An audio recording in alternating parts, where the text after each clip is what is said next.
Chief Justice N.K. Sodhi, former judges, Advocate Generals of the states of Punjab and Haryana, Additional Solicitor General of India, Senior Standing Counsel for Union Territory Chandigarh, President, office bearers and members of the High Court Bar Association, Chairman and members of the Bar Council, Punjab and Haryana, ladies and gentlemen. Thank you, sirs, for your extremely kind and far too generous words. The secretary told you something about me, that I was riding a bicycle on the Geddy Road. Justice Mahesh Grover gave me a quick idea as to what the Geddy route is.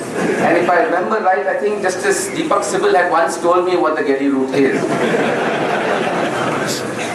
But I also have run into trouble by venturing out on my own.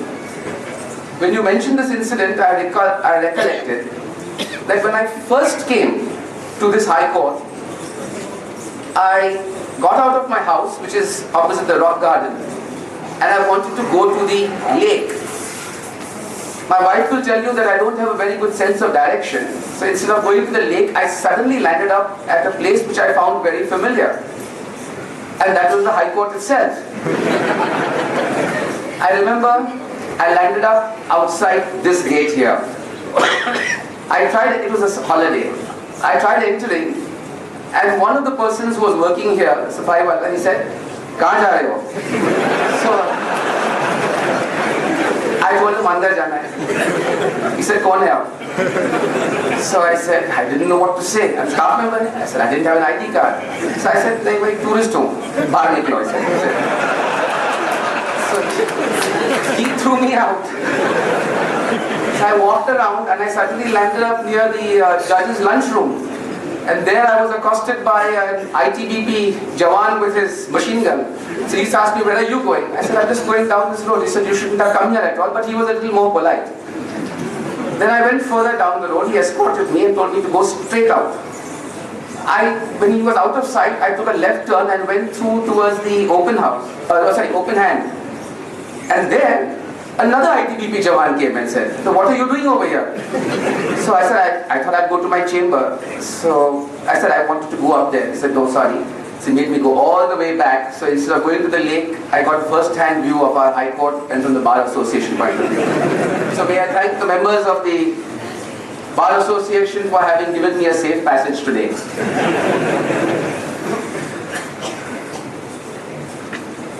During my tenure in this court of a little over 3 years and 4 months, there are 17 judges who have retired and 109 employees have retired.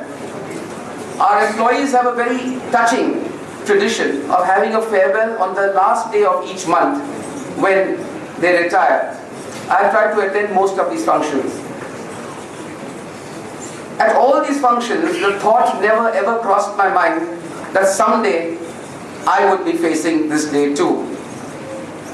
Maybe I took what is said in jest very seriously, that men never grow old.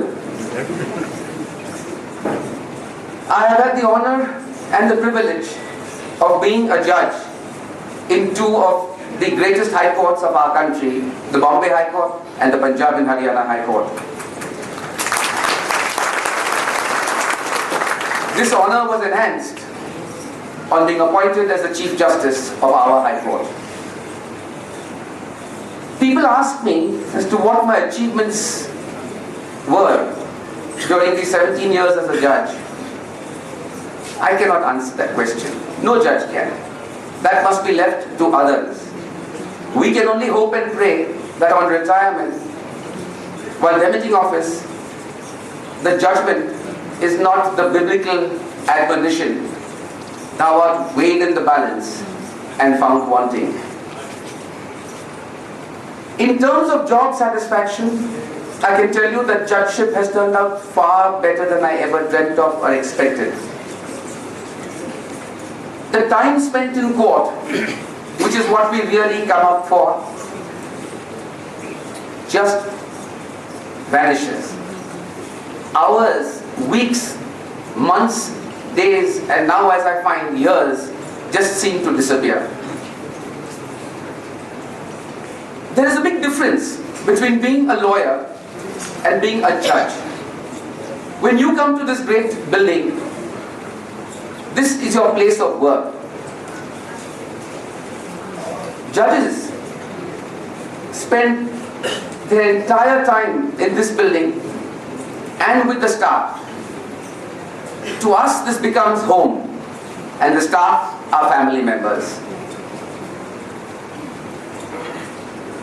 As a lawyer, you can continue to visit this building forever and ever.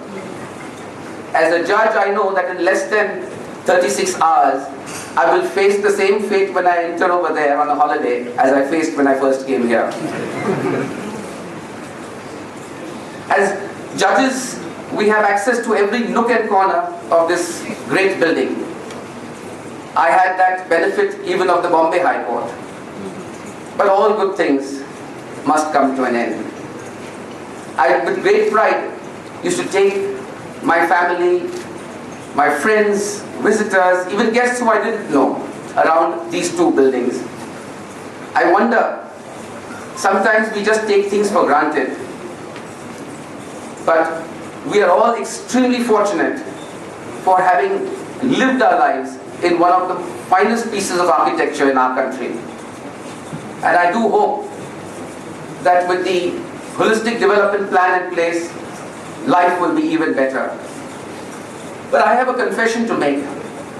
A compliment was paid to me which I do not deserve, and that is about the holistic development plan. Frankly, for reasons not necessary to go into, it was delayed on my part.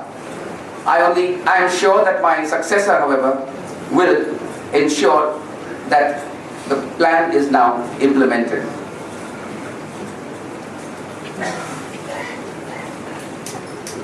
As a High Court judge, we do not merely manage the High Court. Under Article 235, the High Court has control over the district courts and the courts subordinate to the district courts. The judiciary, the administration of the court system, depends upon three major players: the judges, the bar, and the staff.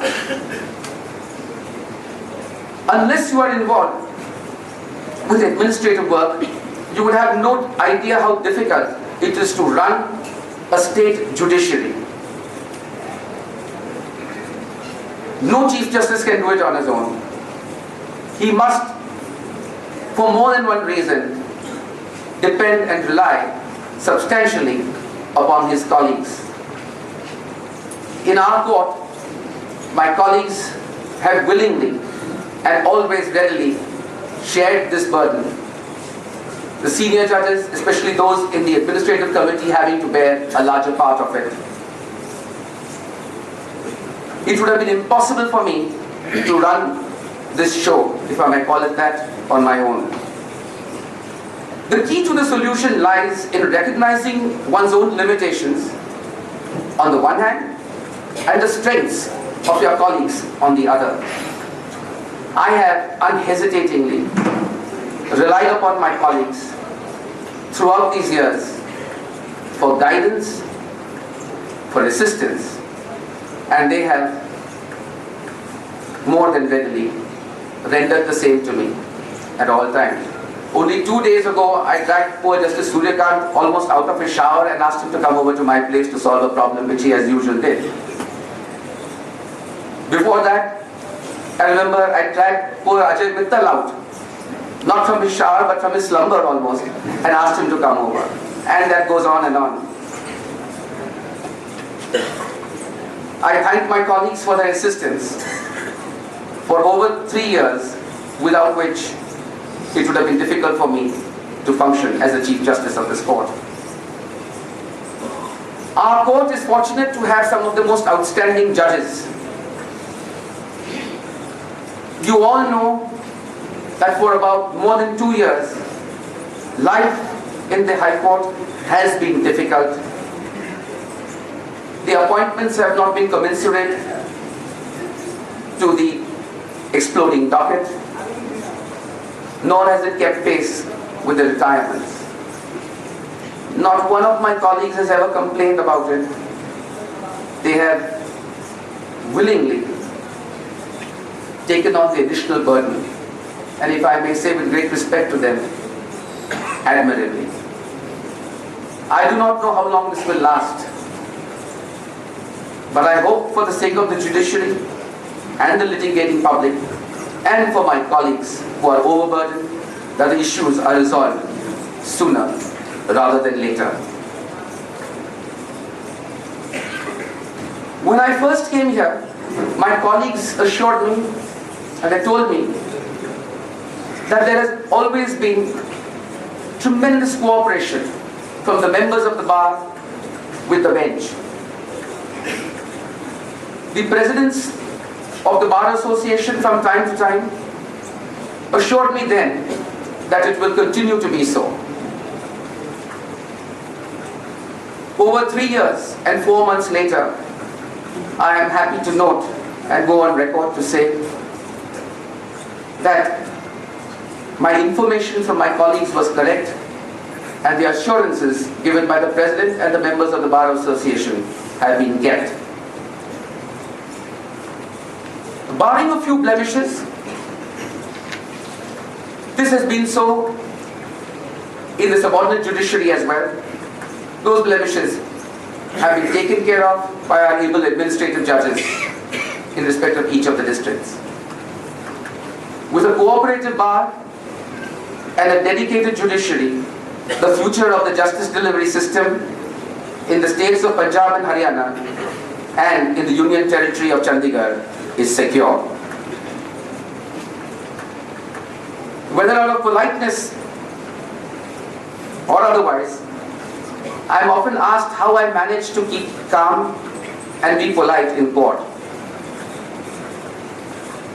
If there is any truth in that, the credit must go to those that I have worked with, my colleagues, the members of the bar and our staff, who have cooperated with me in every possible manner and never given me any chance for any grievance. The mood and temperament of Chief Justice is molded, at least to some extent, by the response from the members of the bar. And if there has been any pleasantness or calmness, it really reflects upon the cooperation received. Ladies and gentlemen of the bar, thank you for having made my tenure as a Chief Justice memorable.